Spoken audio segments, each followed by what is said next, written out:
দিল্লির নতুন মুখ্যমন্ত্রী হচ্ছেন আপ নেত্রী অতিশী। কেজরিওয়ালের ইস্তফার পর দায়িত্ব নিচ্ছেন অক্সফোর্ড গ্র্যাজুয়েট ও শিক্ষাক্ষেত্রে বিপ্লব ঘটানো এই নেত্রী, যিনি সিসোদিয়ার পরে দলের হাল ধরেছিলেন।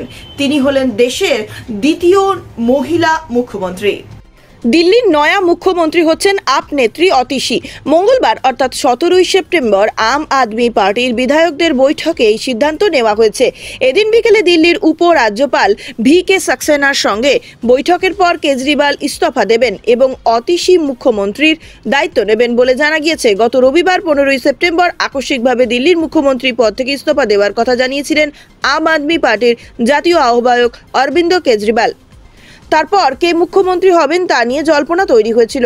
এদিন এই বিষয়ে আপ বিধায়কদের এক বৈঠক হয়। সেখানে দলীয় নেতা দিলীপ পান্ডে প্রস্তাব করেন পরের মুখ্যমন্ত্রী কে হবেন। এই বিষয়ে কেজরিওয়ালই সিদ্ধান্ত নিন। এরপর কেজরিওয়াল অতিশীর নাম প্রস্তাব করেন। সমস্ত আপ বিধায়করাই উঠে দাঁড়িয়ে এই সিদ্ধান্তে শিলমোহর দেন এবং অতিশীকে আপ পরিষদীয় আইনসভা দলের নেতা নির্বাচিত করেন। এর ফলে দেশ দ্বিতীয় মহিলা মুখ্যমন্ত্রী পেল। এতদিন দেশের একমাত্র মহিলা মুখ্যমন্ত্রী ছিলেন বাংলার মমতা বন্দ্যোপাধ্যায়। তবে আপ সরকারের এই মেয়াদের শুরুতে মন্ত্রী পদে ছিলেন না অতিশী। বলতে গেলে আপ দলে তার উল্কার গতিতে উত্থান ঘটল। দিল্লির আবগারি নীতি কেলেঙ্কারির অভিযোগে মনীষ সিসোদিয়া গ্রেপ্তার হওয়ার পর তাকে প্রথম মন্ত্রী করা হয়েছিল। এরপর যখন সিসোদিয়া এবং কেজরিওয়াল দুজনেই কারাবন্দী হন, সেই সময় কার্যত দলের হাল ধরেন অতিশী। বর্তমানে তার হাতে দিল্লি সরকারের শিক্ষা ও গুরুত্বপূর্ণ বিভাগের মতন গুরুত্বপূর্ণ দায়িত্বগুলি রয়েছে।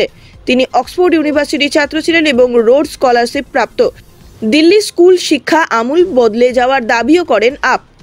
এই কৃতিত্ব অধিকাংশই অতিশীর। তাকে পরবর্তী মুখ্যমন্ত্রী হিসেবে ঘোষণা করার পর অতিশী জানান অরবিন্দ কেজরিওয়ালই তার মেন্টর। তাকে এই দায়িত্ব দেওয়ার জন্য তিনি মেন্টরকে ধন্যবাদ জানান। তিনি বলেন, অরবিন্দ কেজরিওয়াল আমার উপর আস্থা রেখেছেন এবং আমাকে এই দায়িত্ব দিয়েছেন। আমি দিল্লির সমস্ত মানুষের কাছে আপনাদের ঘরের ছেলে, আপনাদের ভাই অরবিন্দ কেজরিওয়ালকে ফের মুখ্যমন্ত্রী নির্বাচিত করার জন্য অনুরোধ করছি, কারণ তিনি অত্যন্ত সৎ ব্যক্তি।